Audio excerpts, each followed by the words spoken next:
a minute, but I am back with another social studies lesson, and today we are going to focus on the executive branch. So let's just jump into it. Everybody is worried about Jada in August. I need y'all to be worried about Trump in November. Do you hear me? All right, if you have been rocking and rolling with your girl for a couple of months, you know that we have already gone over the executive branch of government. In fact, we have learned about, or recapped really, because you already knew, we've recapped on all the branches of government.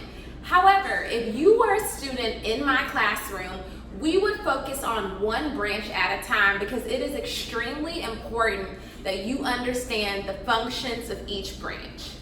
And so let's do a little recap on the executive branch.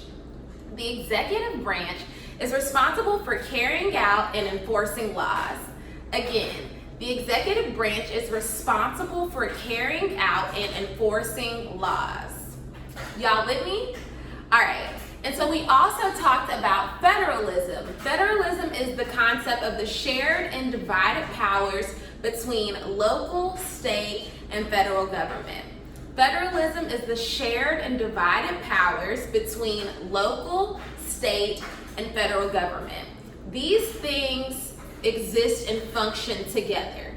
So, for example, there is a local level of the executive branch, there is a state level of the executive branch, and there is a federal level of the executive branch. At the local level of the executive branch is your mayor. That is what function. They are the head of the local executive branch, the mayor. The mayor, the mayor, the mayor, the mayor, the mayor. So the mayor is going to carry out and enforce all the city laws and ordinances in your particular city that you live in. That's the mayor. The mayor is a part of the executive branch. Some of y'all are like, we know. But I just want to remind you, mayor. That's local level, right? And then we move over to state level. And at the head of the state executive branch is the governor. The governor is responsible for enforcing and carrying out state laws. Mayor, governor. Mayor, governor. Mayor, governor. And then we go over to the federal executive branch. And at the head of the federal executive branch is the president. Unfortunately. The president is the federal level of the executive branch. So, mayor, governor, president. Mayor, governor, president. Mayor, governor, president. All of them are a part of the executive branch of government. All those positions, executive branch of governor. So the mayor will eventually, if they want to, the mayor will eventually go on to be the governor. And a lot of people who are governor have goals of becoming the president. So pay attention to the governor in your state. But today we're going to focus on the federal level of the executive branch, which is the president. We are coming upon a time where we are supposed to get a new president next year. Emphasis on supposed to. It is essentially that position is up in the air right now. We, as an American government, a representative government, representative democracy, apparently, we have the right to vote for the president. The president is a part of the executive branch, but did you also know that another part of the federal executive branch is his cabinet? The president has the role of caring about all 50 states in the country. And so to be able to maintain his position, he has to delegate. He has to give different people tasks and jobs. That is his cabinet. If you have a stupid president, you might have a stupid cabinet. Let's talk about the cabinet. The cabinet has positions like the Department of Education, the Department of Agriculture, Defense, Commerce, Homeland and Security.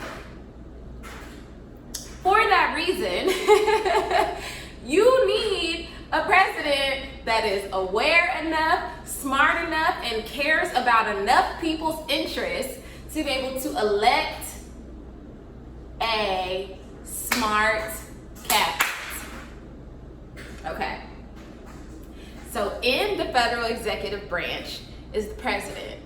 The president has a lot of stuff to do, even though our president doesn't really make it seem like there's a lot to be done because he be tweeting all the time. But because the president has a lot to do, he has to delegate jobs to his cabinet. Right now, we have the opportunity to change and affect all of that.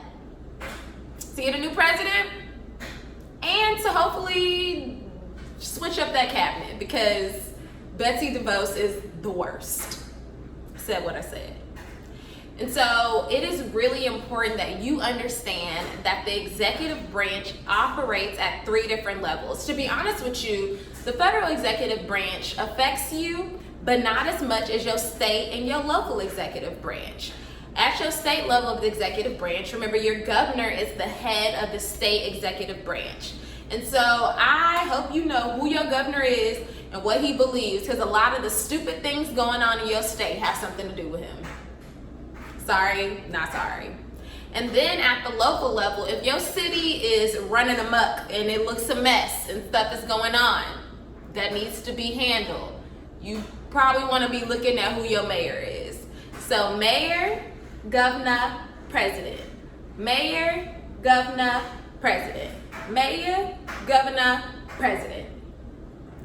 Each state and city's governor and mayoral elections happen at different times, but all 50 states vote for the president at the same time.